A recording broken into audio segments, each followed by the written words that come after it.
Perhaps I can help you, Chuck. I think the election was a victory for good government. It might also be called a victory for propaganda. But that would have been equally true if our opponent had won. But how can you study it?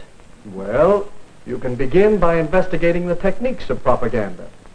Here, I've listed some of the main ones. Glittering generalities? What is a glittering generality? That headline you were quoting, a victory for good government. Good government is a phrase we use many times during the campaign. We said the mayor stood for good government and promised good government. But it's true, isn't it? What's true? What does good government mean? Is the mayor's idea of good government the same as yours? I see.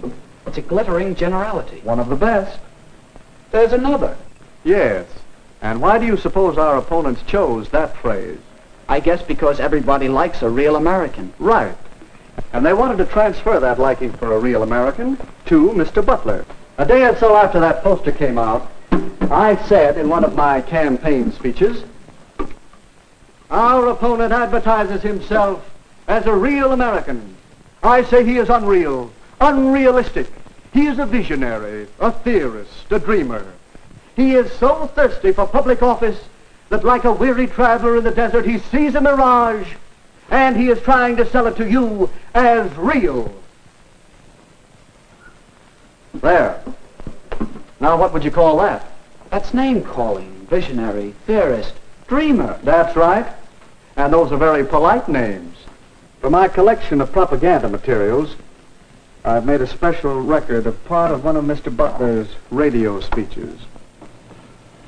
Mayor Cooper asks that he be judged by his performance in office. Very well. Let's ask him who was mayor when the municipal waterworks fell into such a state of disrepair that the whole town was without water for 2 days. Let's ask him. But no, let's not. It might embarrass him. That's what we call card stacking. Cooper was mayor when the pumping station broke down, but it was the men in office before him who allowed it to get into such a rundown condition, and it finally gave way before he could get anything done. And card stacking is choosing some facts and leaving out others and arranging them to suit your purpose. Now, did you see our little campaign movie? Yes, a couple of times. Well, let's look at it again. Land sakes, a body hardly has time enough. The house to clean, and the washing to do, and the men folks to feed. They like their chocolate cakes, too. But I do want to take time to tell you that I've known Dick Cooper ever since he was knee-high to a grasshopper. He comes of a good, respectable family, just as honest as the day is long. And he knows our town. He's one of us. That's why I'm going to vote for Mayor Cooper. And all my friends are going to vote for him, too. Recognize the technique? That must be what you call plain folks. That's right. You'll find many versions of the appeal based on the common man, the man on the street, log cabin to president. Now let's look at the rest of the movie. Yes, Mrs. Hamline is voting for Mayor Cooper. Her friends are voting for Mayor Cooper. Your friends are voting for Mayor Cooper. The people know what they want, and what they want is Mayor Cooper. Don't you be left behind. Get on board the Victory Special. Vote for Mayor Cooper and ride with him to victory. That ending's easy to spot. It's the bandwagon. Yes, the propaganda we've been talking about is easy to detect. But a great deal of propaganda is much more hidden, much harder to detect. That's what's bothering me. Even in a small local election, there's so much propaganda. That poster, a real American, it uses a transferred device. Does that mean it isn't true? Not necessarily.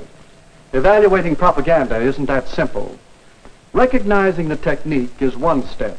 Another step is to know the purpose. What is the purpose here?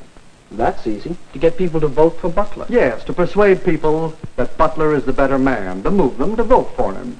In short, to sell Mr. Butler to the voters. You'll find that the purpose of most propaganda is to persuade people to believe something, to do something, or to buy something. All right. But it still doesn't answer my question. No. Your next step, and it's a big one, is to get the facts. Well, is he a real American? Howard Butler was born in this country. He obeys its laws. He's a good citizen. Yes, he is a real American. The same can be said for Richard Cooper. So ask yourself whether the facts support the purpose.